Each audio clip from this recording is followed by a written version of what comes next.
Don't confuse my personality with my attitudes. My personality is who I am. My attitudes depends on who you are. So di ma attitude ne personality yo nene sharing လုပ်ပေးခြင်း ਨੇ ဆိုတော့ဒီမှာပြောတာကငါရဲ့ personality နဲ့ attitude နဲ့ကိုကွယ်ကွယ်ချာချာသိမြင်ဖို့ပြောတာ personality မှာကကြတော့သူကကိုယ်ရည်ကိုယ်သွေးလို့ပြောရမှာပေါ့နော်မြန်မာလိုပြောမယ်ဆိုကိုယ်ရည်ကိုယ်သွေးလူတစ်ယောက်မှရှိတဲ့ကိုယ်ရည်ကိုယ်သွေးသူ့မှာရှိတဲ့စိတ်ကောင်းတဲ့စိတ်ကလေးတွေသူ့မှာရှိတဲ့ကောင်းတဲ့ကျင့်စရိုက်ကလေးတွေ personality လို့ခေါ်တယ် attitude ကကြတော့စိတ်နေသဘောထားသူကကြတော့who you are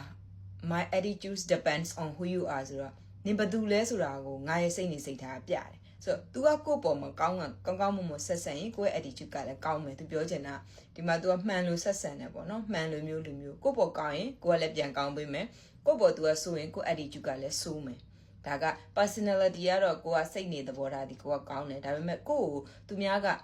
မကောင်းရင်ကိုယ်လည်းပြန်မကောင်းပေးဘူးသူများကကိုယ်ကောင်းရင်ကိုယ်ကပြန်ကောင်းပေးမယ်ဆိုတဲ့ attitude ကိုပြောတာဖြစ်တယ်ဒီမှာ personality ဆိုတာကိုယ့်ရဲ့ကိုယ်သွေးကိုပြောတာဖြစ်ပြီးတော့ attitude ကတော့စိတ်နေသဘောထားကိုယ့်ရဲ့စိတ်နေသဘောထားကိုပြောတာဖြစ်ပါတယ် so I'm Emily see you in the next video bye bye guys